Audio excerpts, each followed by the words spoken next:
I was 13 when this happened. My parents left on a business trip to LA, so I had to stay home. My dad gave me his card so that I could order whatever I needed, so I kinda enjoyed being alone.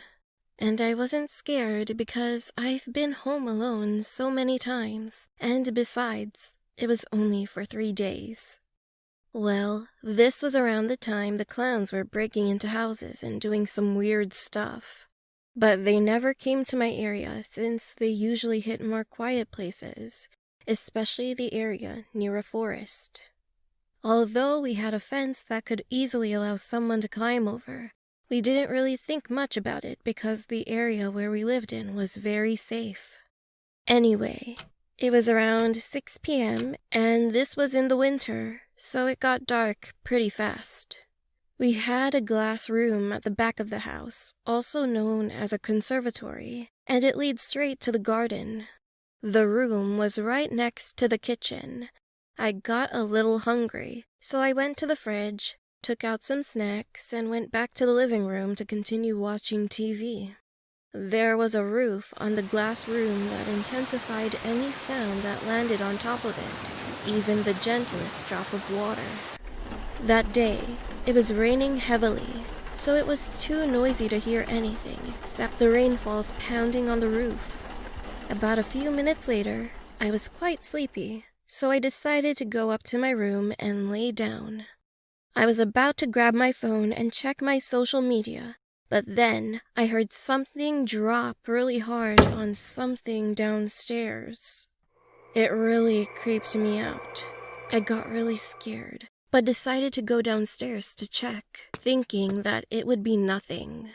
So I came out of my room, went halfway down the staircase, and looked down the hallway.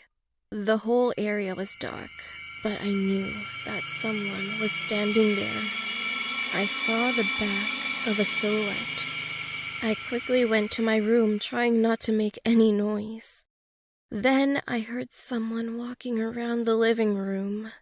I immediately called the police and whispered to the operator that I needed help ASAP. But all of a sudden, I had a sneezing fit. I was so panicked at that moment, so I instantly ran to the bathroom since it was the only room with a lock. As I was reaching the bathroom, he sprinted up the stairs so fast. I locked the door and tried not to cry. The man tried to open the door. He kept turning the doorknob. The bathroom had a small blurry window, but I was able to see outside. So, just then, I got a glimpse of what was at the door. It was a clown, with green hair and without a nose. He was wearing a very weird outfit and was holding a gigantic knife. I had no other choice, so I quickly hopped inside the bath, opened the big window, and jumped out. I slid off the big roof and fell on the concrete. I couldn't even feel my injury because I was so scared. As I was about to hop on the fence, I heard the cops. They entered our house, and after that, they arrested and cuffed him. When he walked past me, I was so scared and my body was shivering. But I was glad that it was over. The police contacted my parents, so they came back home in a hurry. I would see them again, and I knew that I was safe now. From then on, I never stayed at home alone, and that clown guy was in prison for several years for scaring kids and for possible murder. This happened when I was 17 years old. I was a senior in high school.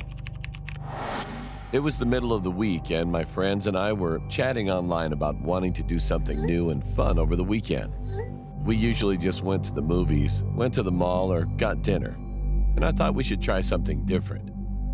The next day, I was in the computer lab for one of my classes, and I had some time to kill because I finished my assignment early.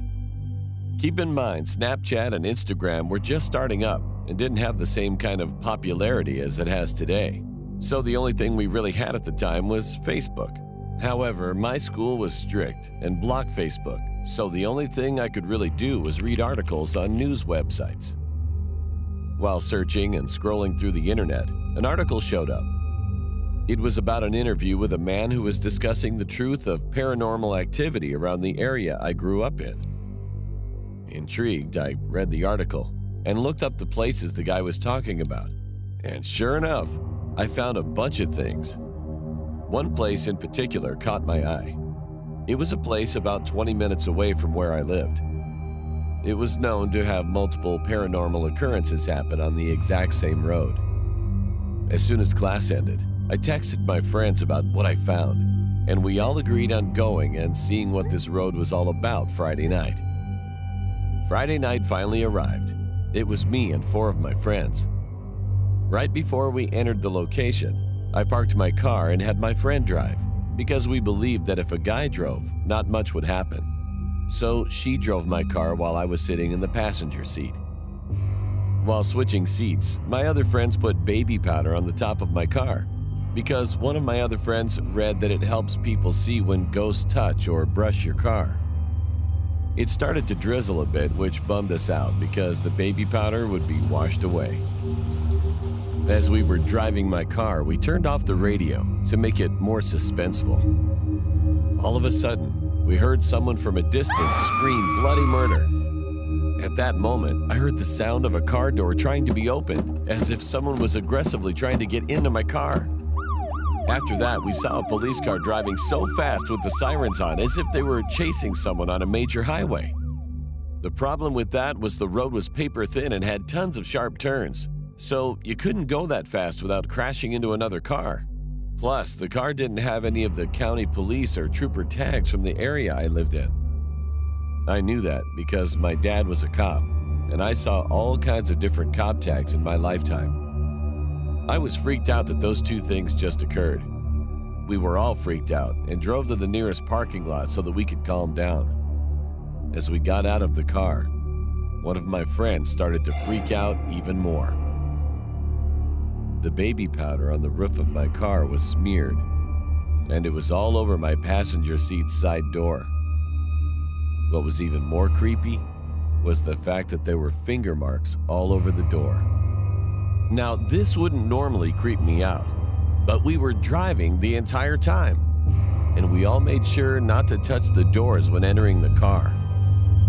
The strangest part was that the finger marks had no fingerprints, but were clearly shaped like a hand. It was as if someone was trying to reach for the door handle. Not only that, but we also noticed that there were fingernail claw marks on my door handle. This freaked me out because earlier I heard someone violently trying to open my door. In the next few days, we told everyone, both online and in person, about that night and how it freaked us all out. Then someone sent me a link to an article about the street we drove on and all the activity that occurred on it. But it wasn't the one I originally read. It was a different one. As I was reading the website, I started to notice that all the things mentioned also happened to me the same exact way that night. But what freaks me out the most to this day is thinking about what would have happened if I didn't have my door locked. Would the door have opened up?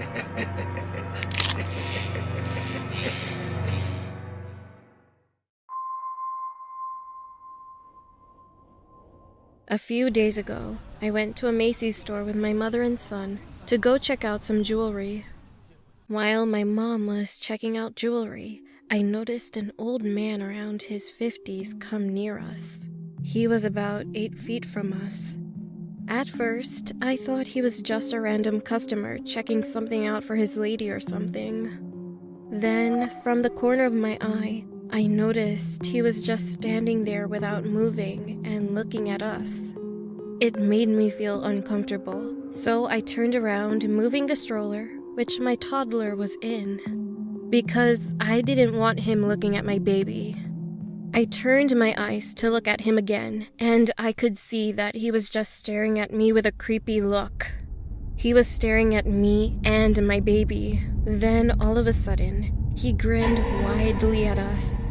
The weirdest thing about him was that he was wearing women's shoes and a scarf, and also holding a dress in his hand. He opened his mouth and tried to say something. I couldn't hear what he was saying, but I could read his lips. I like you. I like your baby. I just thought the man was a weirdo. And then my mom also noticed that he was odd and creepy. He saw that my mom was glaring at him, so he walked away. But then he appeared on the opposite side of us and started staring at me again. This time, he pulled his phone out and made it seem like he was about to take a picture. He was staring at us and his eyes opened widely. He was smiling like a crazy psychopath. That was enough. I wanted to go up to him and tell him to get away from us, but I had my boy with me and didn't want anything to happen, so I chose to just get out of there. I told a lady who was working there what happened. She said that she would go take a look at him. A few minutes later, she came back and told us that he was a customer who has been reported before by other people. My mom asked, "Why hasn't he been kicked out then?" The lady said, "Well, because he hasn't threatened or hurt anyone, so the store doesn't have a good enough reason to kick him out." My mom and I were pissed off because obviously the man is just there to harass people. The lady then told us that he said something creepy to her and also made her uncomfortable. She told us that when she went to go ask him what he was up to, he told her that he went to the store to return a dress. He decided that he didn't like that he bought it for his lady. He told her with a smile, "Yeah, I need to change quickly because she's cold now." My mom and I instantly felt so creeped out, so we just left. What did that mean? Could he have been hiding a dead body back at his place? A few days later, and I feel relieved that the crazy guy didn't harm us. But I'm still wondering what he meant by, "She's cold now."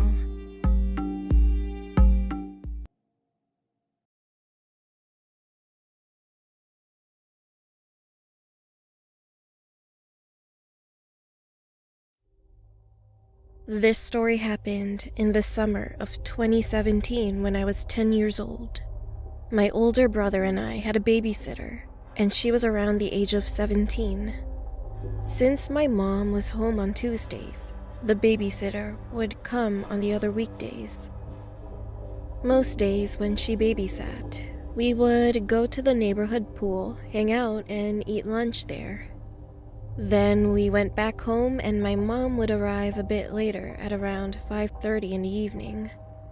On one Thursday, the day was just an ordinary one and the babysitter came around 8 in the morning. A few hours later, we decided to head to the pool and eat lunch. We all got ready and headed out the door. As I used to be a little paranoid back then, every time I went outside, I made sure I locked the door and would immediately turn the doorknob and try to open it to make sure it was locked. The door was definitely locked, so we walked to the pool and swam for a while. Then we ate lunch and decided to head back to the house. When we got home, I pulled out the key from my bag, but I noticed that the door was a crack open. I pushed it and the door swung open. A little chill ran down my spine as I remembered that I made sure the door was locked before leaving. My babysitter had a frightened look on her face too. But my stupid brother thought nothing of it and just walked right in, so we followed him. About my house, when you walk into the house, to the right is an entryway to the living room, and straight ahead is a hallway to the kitchen. The stairs are to the right of the hallway, and you can see the upstairs railing from the entrance. We walked into the kitchen and set our stuff down, and I went to go lock the door. After I shut it, I turned back around to go back to the kitchen, but something caught my attention at the corner of my eye. Looking up at the railing, I could see the silhouette of someone crouched behind a tall, narrow floor fan. I looked a little closer, and I could see their eyes. They were wide open and were staring directly at me. I was frozen in fear and couldn't move. All I could do was stare back at them, not knowing if it was a man or woman. My babysitter called for me to come to the kitchen, and the figure slowly walked into a nearby room and disappeared. I ran into the kitchen, telling my babysitter and brother what I saw. At first, they didn't believe me, but then, all of a sudden, we were all silent as we heard slow footsteps creaking from upstairs. She quietly grabbed both her phone and a kitchen knife and ushered us to the back door. She slowly turned the doorknob and tried to not make any noise while opening the door. We made it to the backyard, and she was going to call 911 on her phone. But before she could, we heard a tapping sound coming from one of the windows on the second floor. So we all looked up, and then we saw him. He was a man, late 50s, short black hair, eyes still wide open, staring at us.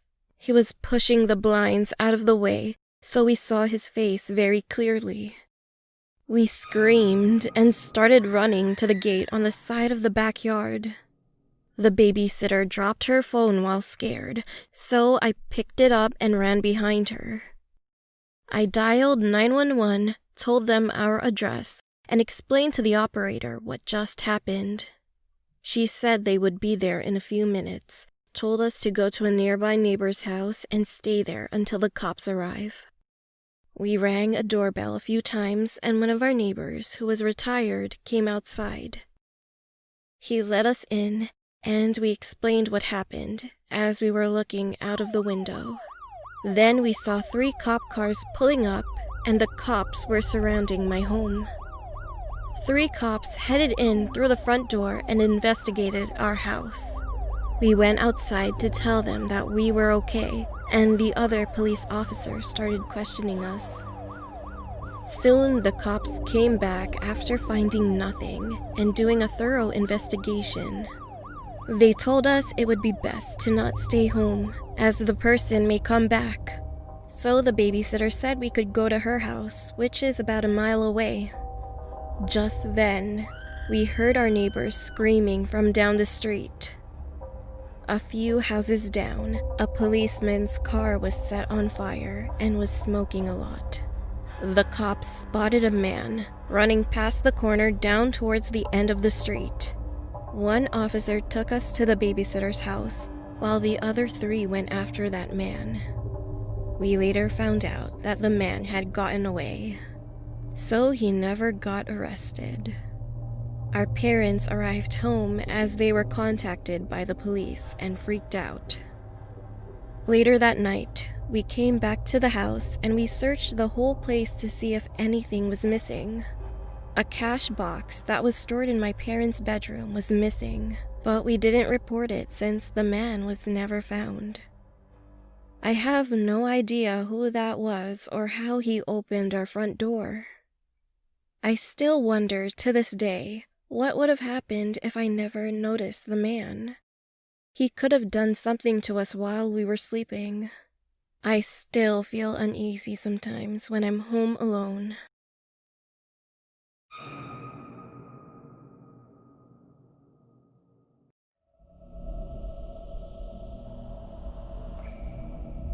It all started one summer afternoon in August.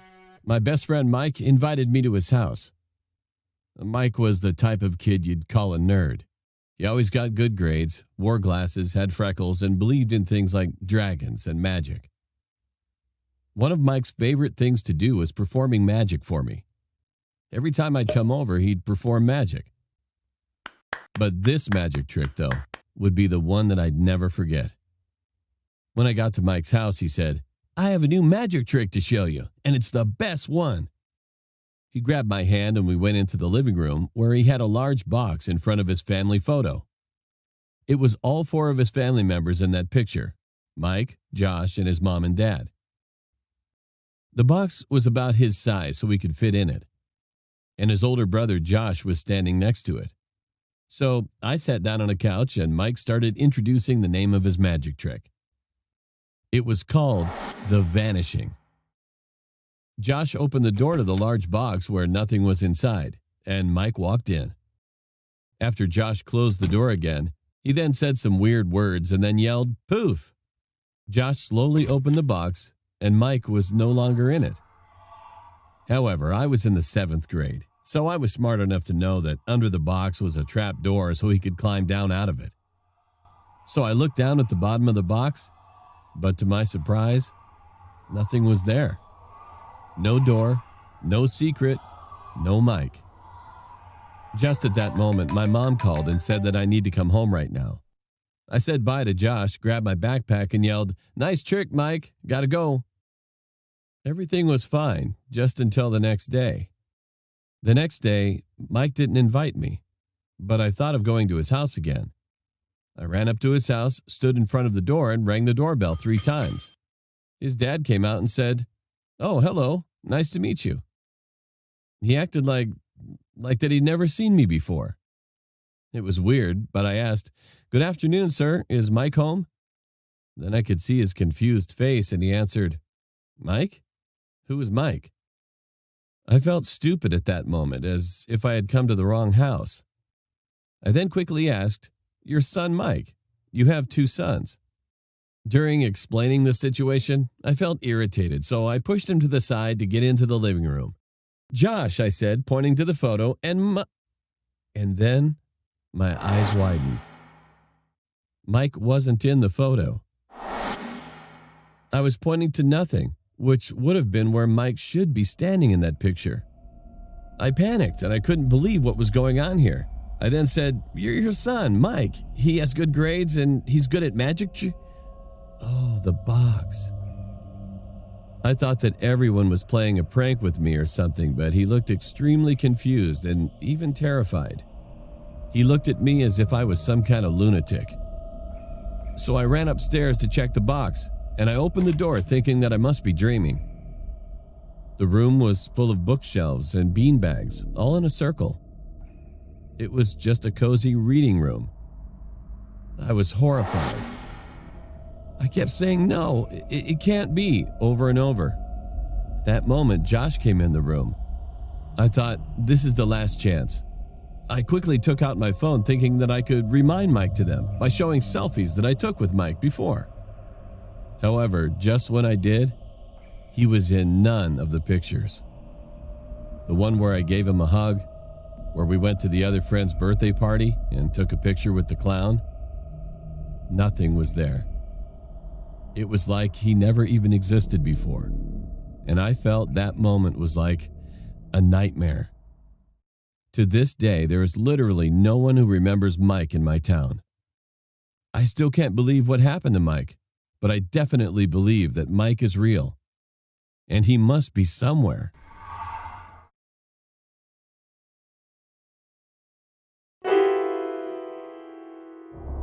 My name is Kyla. This story is about a piano that was in my elementary school. When I was a kid, my friends and I used to record random videos in my school's basement. Most of the time, the basement's lights were off because hardly anyone went there. And the reason was that that place was scary and sometimes smelled really bad. The basement was completely dark. We slowly walked in the basement with our phone lights on. I was nervous, but my friends were already walking ahead of me, so I just followed them. We were a group of 5, so I felt like I shouldn't be scared since I was with them. My friend Michael was in the front since he was the bravest and also the one recording on his phone. I was in the very back and holding onto my friend Kate's shirt. There was a room just beside the basement's wall, and inside of it was a grand piano. Nothing else, only the piano. We went inside that room first. We were all quiet, and you could only hear our heavy breathing as we walked through the basement. But we didn't hear anything. And then, out of nowhere, Michael said, "Boring." It took us around 3 minutes to reach the end of the basement. Michael put his phone back in his pocket, and we all started walking back in the long basement. We finally returned to the main gate of our school and sat on a bench. Everyone was focused on Michael as he pulled out his phone and started playing the recording. It was quiet at first, and then all that could be heard were our whispers as we tried to figure out whether or not we should continue with the recording. And then all of our eyes widened when we heard a sound coming from what seemed like just beside the basement. We couldn't believe what we just heard, so we paused the video, rewinded it, and played it again. The sound came from the grand piano. It was playing a creepy song, and at that moment, Michael almost dropped his phone. We were all shocked and scared. We didn't say anything for a while. I'm 100% positive that we didn't hear that piano playing as we walked through the basement. It was definitely quiet. And the scariest thing was that the piano was still playing when Michael said, "Boring." The recording was around 3 minutes long, and when the recording was done playing, we were all speechless. This was many years ago, but to this day I still don't have an explanation for what happened. Maybe someone went to that room and played it, but if so, why couldn't we hear it while we were walking through the basement? We also didn't see anyone else down there. And why did we only hear it when we played the recording? I am still confused about that incident.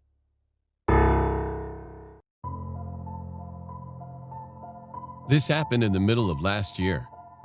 At that time, I was at home with my boyfriend Dan watching TV. Dan was deeply concentrated on what the TV screen was showing, so I was about to start making a romantic atmosphere. But then I heard a knock at the door. I got pretty pissed off as it interrupted, but got up anyway and opened the door. We lived with one of our friends, so at the moment, I thought it would be my friend. But to my surprise, it was a man around the same age as me. He looked a little bit tired and was forcing a smile on his face. He was all sweating, and his eyes were red as if from crying, but it wasn't my business to ask. "Oh, hello," the stranger said with a wide smile, taking his hand out for me to shake. "Hi," I said, looking at his hand and back at him. "Can I use your bathroom, please?" he asked, still having this huge smile plastered on his face. Before I could say anything, though, Dan came behind me and told the guy that, indeed, he could use the bathroom. The man went in there, and Dan and I just went back to the couch and waited for him. Then I heard some sounds, like water pouring in the bathtub. After 10 minutes, I slowly started to get curious as he didn't come out yet. I told Dan that I should check on him, but he told me to wait a little bit more. So I just waited, and 20 minutes later, he didn't come out. There was just silence in the bathroom. After 30 minutes, well, Dan decided that he'd check the bathroom. However, having a bad feeling, I went along with him just to be sure that nothing happened to him. "Hey, is everything all right?" I knocked at the door at the bathroom, but there was no response. I repeated the actions, but this time I knocked louder and yelled. Dan told me to wait a little longer, but I refused. I pressed on the handle of the door, expecting it to be locked, but to my surprise, it wasn't. I couldn't believe what I saw in front of me. To my horror, there was blood splattered on the floor everywhere, and the bathtub was filled up with a red liquid, as well with a lifeless body in it. The smell of blood filled the bathroom, and I wondered how I couldn't smell that outside. I told Dan to call 911 while I went over to the body to check his pulse. But when I got closer to it, I noticed that a razor blade was shoved deep in his neck. He was just dead. After half an hour, the 911 arrived with the cops. They took his body and we had to give our report to the cops. To this day, I became more paranoid about a stranger. Especially, I'm positive that letting a stranger use your bathroom is not safe and just nonsense. So don't let the stranger come in, ever.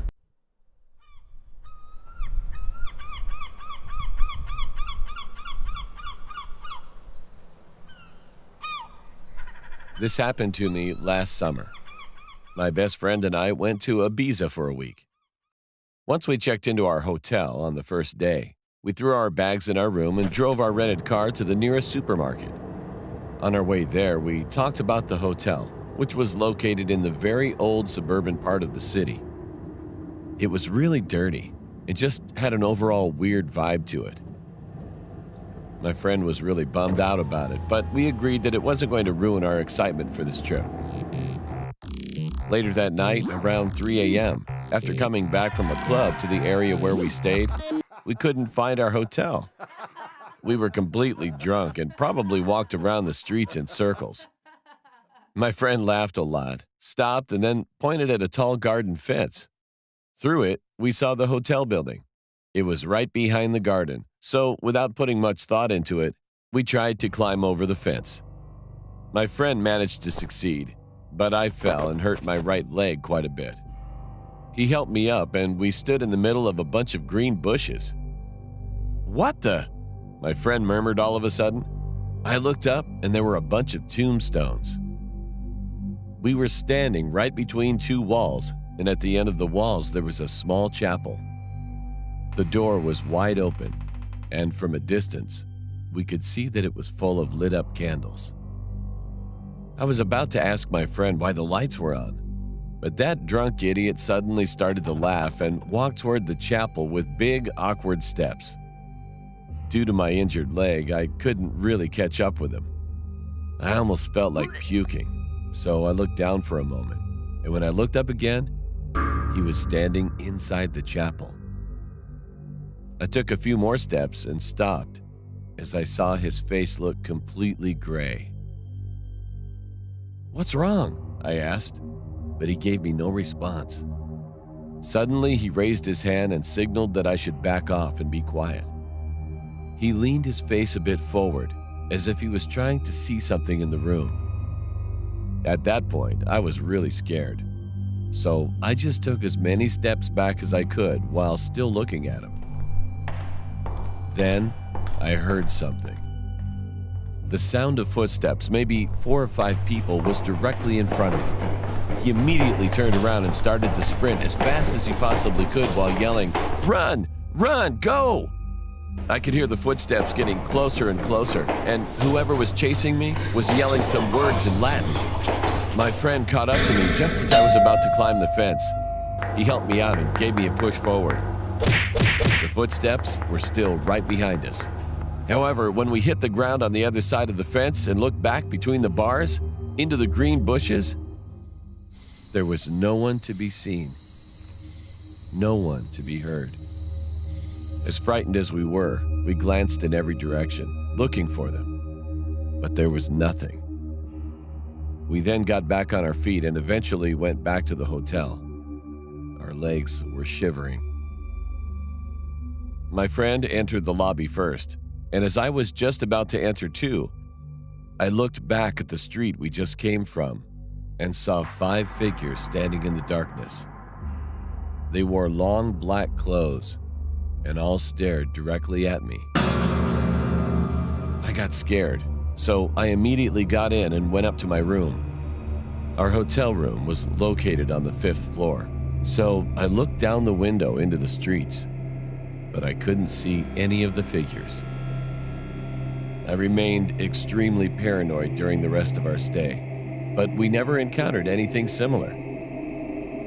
Even to this day, we haven't talked about the incident.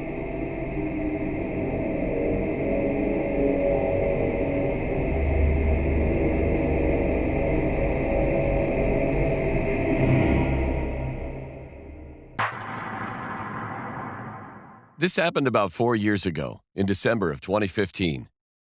Me and 5 of my friends have our own business editing photos and videos for social media content creators. And because of this, we tend to have a lot of spare time on our hands. We used to go on road trips to a local lake that has a few nice spots to camp at, and a ski resort. We usually went there on our days off. One week, the six of us finished all of our projects early, so we had a few days off. We decided to drive to the lake. I won't be using their real names for obvious reasons, so I'll call them Kevin, Stephen, Brittany, Katie, and Josh. Katie and Brittany rode in Katie's old sports car, and Stephen and I rode on our motorcycles. Usually, Kevin and Josh took Stephen's Jeep. But on this trip, Josh had just bought a new Sprinter van, which the previous owner had converted into a two-person camper, so Kevin decided to ride with Josh. When we arrived, we skied, had some really delicious camping food, and listened to Josh brag about his new van. It was a pretty normal trip. On the last day, we all packed up to head home. About 2 hours into the trip back home, we were a little hungry, so we stopped at a gas station to grab some snacks. We all parked our vehicles outside and went into the gas station together, which was kind of foolish. We were in there maybe 4 or 5 minutes, and the car's door was left open the whole time. When we came outside, we had a huge shock waiting for us. Josh's van was gone. There was a huge dent on the side of Katie's car and another dent on the side of an old truck in the parking lot, which I assumed belonged to an employee. We were so panicked at that moment, so we immediately called the police. But since we were a little off the grid, the police took 15 minutes to arrive, and by then, we knew the chances of them being able to find Josh's van was slim to none. The scariest thing about it was that Kevin brought his work laptop on the trip, and I knew that Kevin didn't have a password set up on it. We waited for another 2 or so hours while the police searched the area, but they couldn't find anything. They told us to go home, and they would contact us if they found the stolen van. Kevin and Josh rode with the girls in Katie's car, while Stephen and I rode our motorcycles, following them very closely. We didn't stop once during the remaining 3-hour trip home. Fast forward 2 or 3 weeks later, we received a frantic call from Josh. He said that the police contacted him and that the van had been found. All 6 of us showed up to see the van, and the van had somehow been rolled on its side and was left in a ditch near the highway, about an hour from where it had been stolen. Once they got it out of the ditch and flipped it upright, the police let us look inside to see if we could salvage any personal items. Sure enough, Kevin's laptop was gone, along with a set of kitchen knives that Josh had used for making kebabs. The most disturbing thing, though, was that once we got the busted driver's side door open, we saw that both seats were stained a deep dark red in multiple places, and the dashboard had slash marks all over it. At that point, we were really afraid of the van. Josh let the police take the van for further inspection, but we never heard what happened to it, or who the blood belonged to.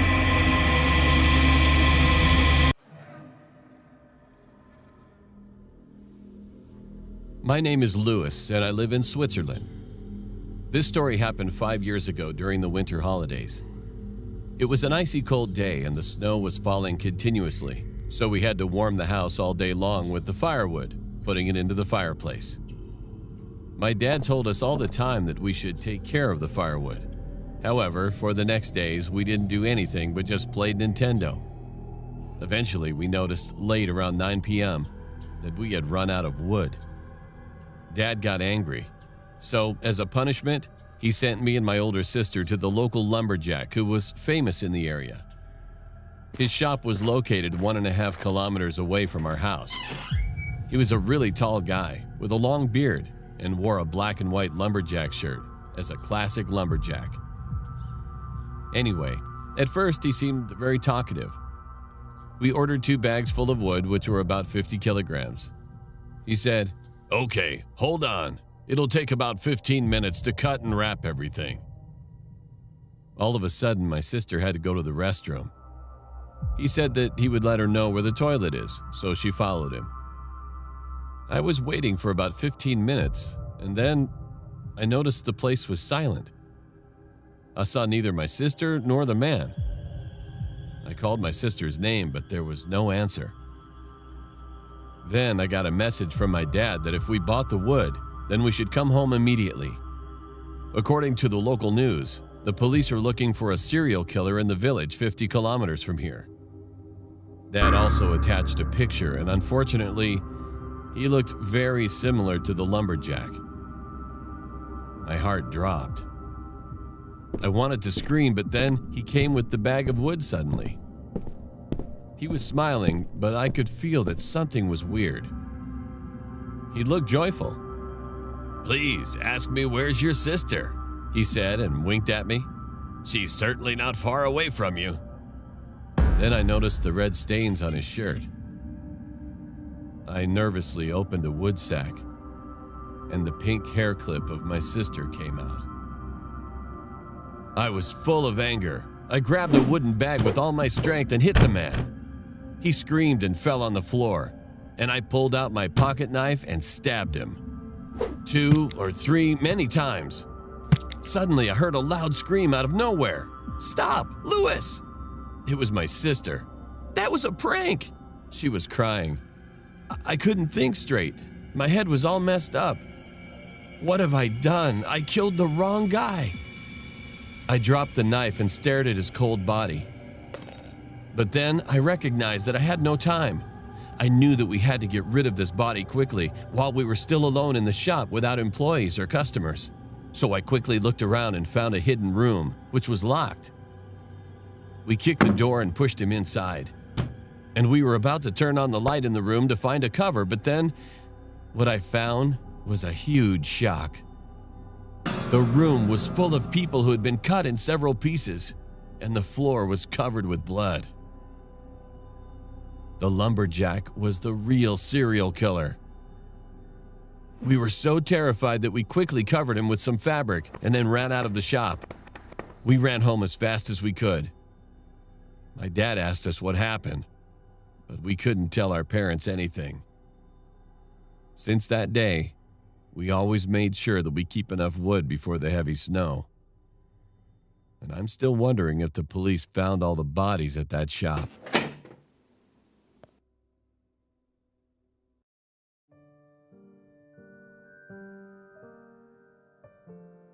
My name is Melanie. This happened when I was 6 years old. In 1989, I lived in San Bernardino, California.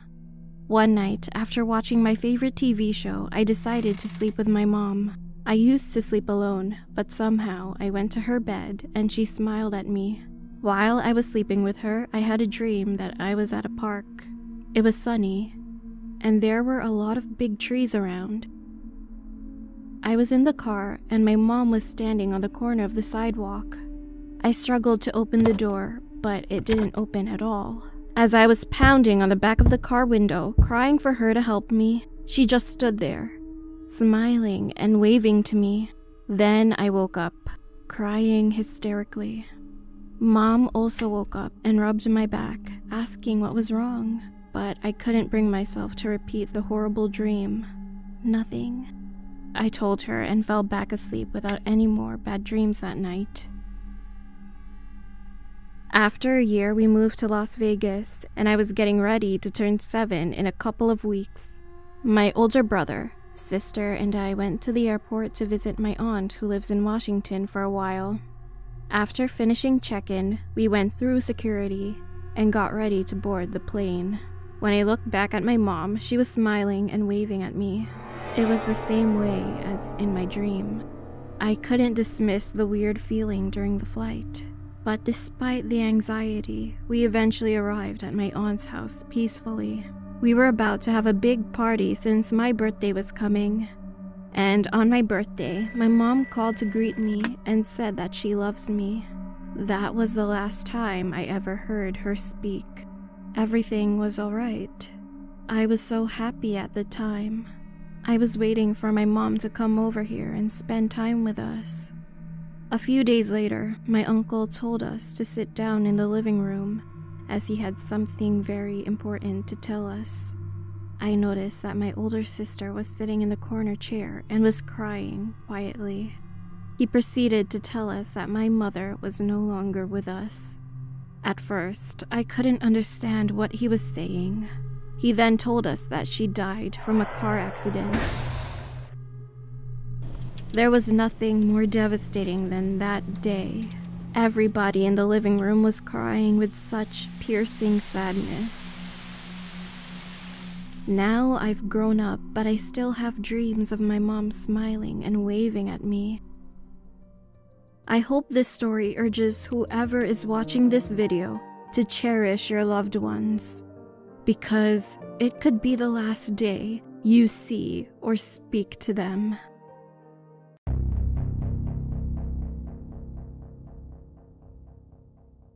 My name is Gabby, and this story is my true experience. When I was 11 years old, my family and I moved to a big house in a tiny town. Our new house was located at the highest point, which was at the end of the town. When we bought the house, the owner explained to us that his wife had just passed away due to cancer, and that the house was very precious to her, so she never wanted to sell it. Still, the owner said the house was too big and lonely for him, since all their kids were grown up and already moved to other cities. However, during the final part of the deal, he suddenly changed his mind and didn't want to sell the house. But it was too late. The owner stormed out of the office saying that it was his house and that we were going to regret it. Anyway, this was during the time my dad was sent overseas because he was in the military. So my mom, my older brother, and I had to live by ourselves for 6 months. During that time, we had really weird experiences. Sometimes we would wake up to the sound of a goat in our backyard. It would last the whole night. The next morning, we talked to the neighbors and asked if one of them had goats, but none of them did. So at first, we just decided to ignore the issue and leave it alone. Now, just for your information, our house design was kind of odd. Downstairs, we had my room, my brother's room, my soon-to-be-born sister's room, and a weird wide walkway that led to the backyard. And upstairs, we had a kitchen, living room, and my parents' room. The downstairs was underground, and the upstairs was technically the first floor. Anyway, one night, I decided to sleep with my mom, so I went upstairs with my brother. Later that night, we heard a sharp scream coming from downstairs. It sounded like it was my dad's voice screaming for help. He was calling all of our names. My mom rushed out of the room and was ready to run downstairs. All of a sudden, she stopped at the top of the staircase and looked at us with a weird expression on her face. "But your dad is still in Colombia. How could he?" And the next thing I saw was my mom abruptly falling down the stairs. That moment was so horrible. It was like someone pushed her backwards before she was able to resist. My brother called the police and I ran down the stairs to check my mom and see if she was okay. We struggled to bring her up the stairs, but we managed to make it to her room. When the police and ambulance arrived, they took my mom to a hospital and left 2 officers with us that night.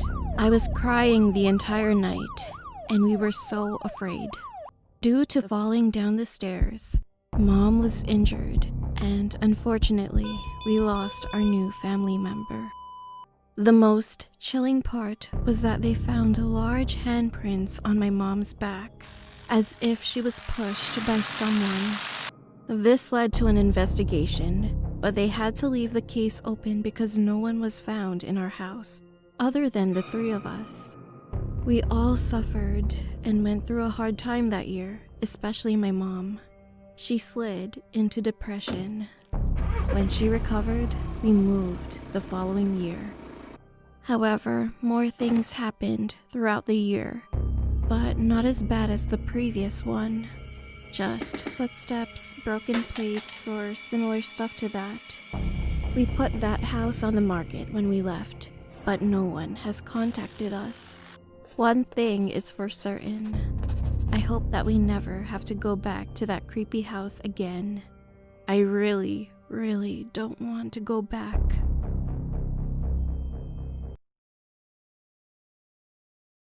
It was late in the evening and I was driving on the highway.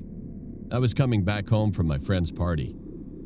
I was so tired at that time, so I decided to check in at a hotel near the village. The hotel was not too big, seemed normal, but was kind of creepy. After finishing check-in, I got my key and the room number. My room number was 23. I walked to the hallway. As I was passing by the other doors, I heard a kid's giggling voice from the room number 20, which was located just 2 doors away from my room. I stopped walking. Then I noticed that the door on this room looked different from the others. The door looked very old and it had a big keyhole, and it was big enough to peek inside the room. I was actually curious about the inside, so I looked into the room, and there was a girl who was sitting on the bed with her face down to the floor. I couldn't see her face clearly because her hair was all covered. She was wearing a white dress like the 1990s style, and it looked dirty. I thought it was weird, but soon I just disregarded it. So I headed to my room, locked the door, and just passed out. The next morning, I was walking the hallway again. I didn't know why, but I instantly had this feeling that I wanted to look through that keyhole again in room 20. So I stopped in front of the door and looked through the hole. But this time, I couldn't hear any sound and see the girl though. All I could see was a whole red color.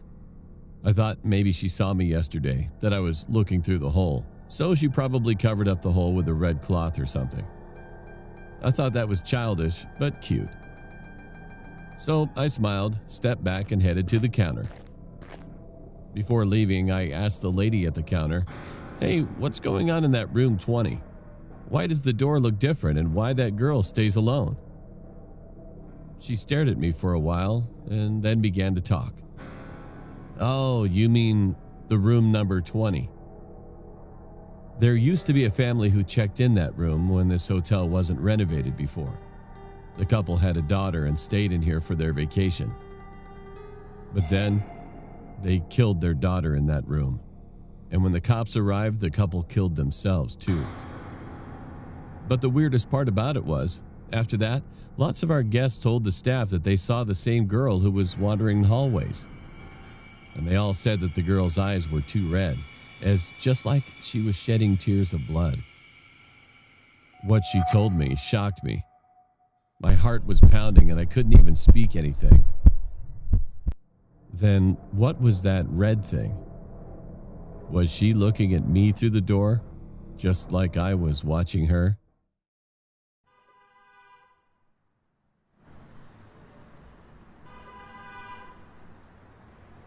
That day, I saw him on one of my usual walks along the bridge. He was a tall, middle-aged man in a cheap-looking suit. I approached him carefully, not wanting to spook him. I asked, "Sir?" He turned around quickly with his face drenched in sweat. "Who are you?" he asked nervously. I answered with a smile. "I'm Mandy. You should move away from here. It's pretty dangerous," I said, pointing to the edge of the bridge where he was standing. "What are you doing here?" He looked at me for a few seconds before speaking again. "Oh, I come here often. It's quiet, so I like that."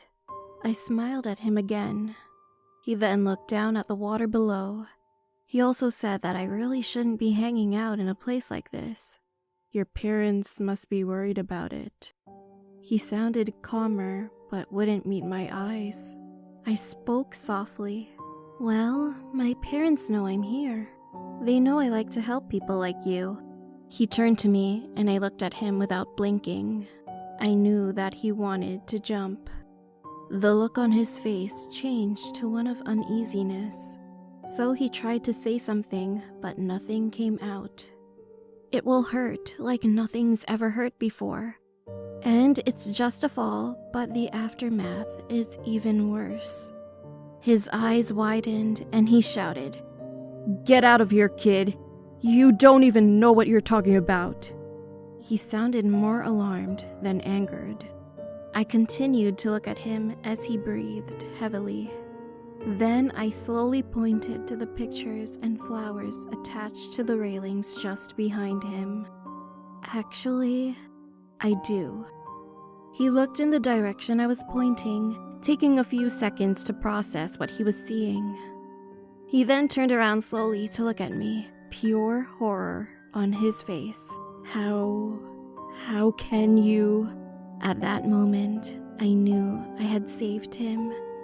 At least for now. He stood there for a moment longer, frozen and unsure of what to do. Then he didn't say any words, simply turned around and ran as fast as he could. I dropped my shoulders and breathed a sigh of relief. I walked over to the railings and just sat there, looking at the pictures.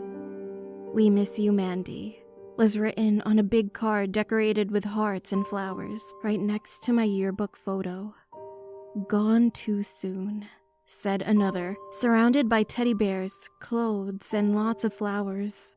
It all looked so pretty. "My name is Mandy. I was 19 when I died, and now I try to help people live